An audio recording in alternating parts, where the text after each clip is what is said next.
दोस्तों नमस्कार। देखिए, बहुत सारी बातें लोगों को सवालों के रूप में जागृत रहती हैं और ये नॉर्मल बात है। पहले भी थी, अभी भी है और आगे भी रहेंगी। जैसे बहुत सारी चीज़ें डायरेक्ट ईश्वर ही आपको देता है। जैसे कि कोई गाना लिखना हो तो वो कैसे लिखना है, क्या उसका रूप होगा, वो बीच में थोड़ी कोई होता है। डायरेक्ट ईश्वर वो आपको उस हुनर को डेवलप कराता है। उसकी धुन बनानी है, उसको अरेंज कैसे करना है, ऐसी कोई खोज करनी है, कोई पुस्तक लिखनी है, तो इसके बीच में गुरु नहीं होता। इस क्रिएटिविटी के रूप में डायरेक्ट क्रिएट करवाने वाला और क्रिएटर, मतलब ये हम लोग बीच में यही होता है। तो ऐसी चीज़ें इस बात पे ला रहा हूँ मैं कि जैसे सच्चाई है। अगर हम सच्चाई की, जैसे मान लो इस बात पे आ जाइए कि अगर अगर हम कोई चीज़ क्रिएट कर रहे हैं, हुनर है तो हुनर बनाने वाला भी है। सच्चाई अगर है और उसी को जिताना है तो फिर सच्चाई उसी का रूप है। वही सब कुछ, भंडार तो वही है। हम यहाँ कुछ वही खोज सकते हैं जो है, अलग से हम कुछ नहीं बना सकते। और ज़्यादा उसी चीज़ की चर्चा कर सकते हैं जिसकी ज़्यादा ज़रूरत है। ये प्रकृति का नियम है कि हम सच की चिंता करते हैं कि सच खत्म ना हो जाए या सच की हार ना हो जाए, सच मर ना जाए। ऐसा मर नहीं सकता, परंतु चिंता इसलिए होती है क्योंकि वो करवाना चाहता है। सत्यम शिवम सुंदरम, वो सत्य है। अच्छाई ना मर जाए क्योंकि वो अच्छाई है।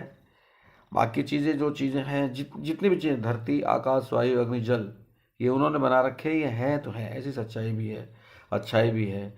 ऐसे ही हम नियम की बात करते हैं, ये नियम हमने बनाए, मतलब सांसारिक। ईश्वर का बनाया हुआ नियम को हम धर्म कहते हैं।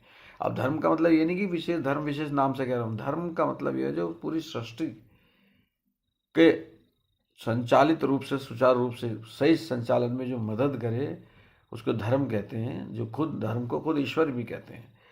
और अधर्म उसे कहते हैं जो उसमें अवरोध लगाए, जो उसे रोके। तो इस तरह की चीज़ें, क्या है कि लोगों को लगता है कि भाई जो कल की अवतार है वो डायरेक्ट दिखाई दे जाए और उनको संतुष्ट हो जाए, भाई चलो भाई संतुष्टि हो जाए, अब है ये है तो अभी संभाल लेगा। मैं ये कहता हूँ कि वो, मैं मना नहीं कर रहा हूँ, वो जब भी होंगे तो दिख जाएंगे, मगर उनको दिखने से पहले वो सब काम होते रहते हैं। ईश्वर सारे काम करते हैं। आप देखो, इतने डिपार्टमेंट है, कहीं भी किसी भी डिपार्टमेंट का उल्लंघन होता है, कहीं ट्रैफिक का, कहीं बिजली का, कहीं स्वास्थ्य विभाग का, या कहीं सेल्स टैक्स का, कहीं इनकम टैक्स का, वो सब अपना अपना काम कर रहे हैं ना। ये सारी शक्तियाँ प्रदेश सरकार के, सरकार के मुख्यमंत्री, अगर जब सरकार होती है तो उसमें होती, नहीं तो गवर्नर में होती हैं शक्तियाँ सारी। वो शक्तियाँ एक जगह हैं, फिर वो अलग अलग जाके काम कर रही होती हैं। इस बात को नॉर्मली प्रैक्टिकली है भाई। जरूरी नहीं है कि आपको गवर्नर साहब हर समय दिखी जाए, और आपको वो दिख भी जाएंगे तो वो आपको, उनके अंदर शक्तियाँ थोड़ी दिखेंगी। उनका तो इतना ही काफ़ी कि ये गवर्नर साहब हैं, राज्यपाल हैं, इनके अंदर शक्तियाँ, इनसे निकलती हैं सचिव को, और फिर सचिव से निकलती है विभागों को, विभागों से निकलती है पदों को, और पदों से सीधे वो प्रभावित होती है जनता के कार्य से संबंधित, उनको उनकी सेवा देते हैं। और देखो, सारी शक्तियाँ जो हैं वो सिर्फ सेवा के लिए होते हैं। चाहे कोई भी डिपार्टमेंट ले लो, सब सेवाएं तो देने के लिए होते हैं। और ईश्वर का मूलभूत जो जो गुण है, कह लीजिए, वो परोपकार है।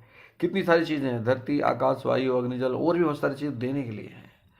बहुत सारे व्यक्तित्व होते हैं, लोगों को लगता है कि हम क्या जीवन भर करने के लिए ही हैं। ईश्वर ने जो चीज़ें हैं भंडार भर रखे, वो जीवन भर करने के लिए। एक पेड़ क्या करता है? पेड़ जीवन भर छाया, फल, मतलब उसकी फूल, सुगंध, जड़ी बूटी, यही तो देता है। वो अब वो सिर्फ देने के लिए है। धरती आकाश वायु अग्निजल देने के लिए है। तो बहुत सारे हम सब भी देने के लिए ही हैं। आज आधा दुख तो इसलिए होता है यार, हमें हम क्या, हम भोगेंगे नहीं संसार को, हम सब देने के लिए आए हैं। आधा कष्ट ये सोच के होता है। सच ये बात है कि हम इस संसार में देने के लिए आए हैं। भगवान ने खुद का मूल का प्रारूप ही इस सृष्टि को आनंद के, प्रेम के लिए रखा हुआ है। ये बात दिमाग में आ जाए तो दुख ना हो। दूसरा, वो जो खोजते रहते, मैंने अभी थोड़ी देर पहले बताया कि जो शक्तियां काम कर रही हैं धर्म की रक्षा के लिए जगह जगह, वो तभी काम कर रही है जब इनका बॉस है। भाई कोई चीज़ भलाई के लिए क्यों हो रही? क्योंकि वो चाहता है भला हो। कोई चीज़ सच्चाई के लिए क्यों हो रही? सत्यम शिवम सुंदरम, पहले क्या रखा, सत्य शिव है, शिव ही सुंदर है। तो ये चीज़ें पहले से ही तय है, आप कुछ नहीं कर सकते इसमें। ये बैलेंस हटेगा ही नहीं। जैसे नियम तोड़ा जाएगा, नियम अपना काम करेगा उसमें। क्यों तोड़ा, जुर्म हो जाएगा। उसको बना के रखने का नियम बना रहना चाहिए। ऐसी धर्म की बात है। ईश्वर अपना काम कर रहे हैं, बीच में बताने के लिए अवतार के रूप में आते हैं, मगर काम हमेशा अनवरत रहता ही है धर्म की रक्षा का। आप इस बात को गौर कीजिए, आपको लगेगा कि सब काम हो रहा है, बस किस किस रूप में वो अवतरित होते हैं। जब धर्म का वो कौन सा पार्ट है जिसमें उनको अवतरित होना ही पड़ता है, जब लगता है कि अब धर्म की वो वाली हानि हो गई जो होनी नहीं चाहिए। धर्म की हानि जगह जगह होती रहती है, वो पूर्ति भी होती रहती है।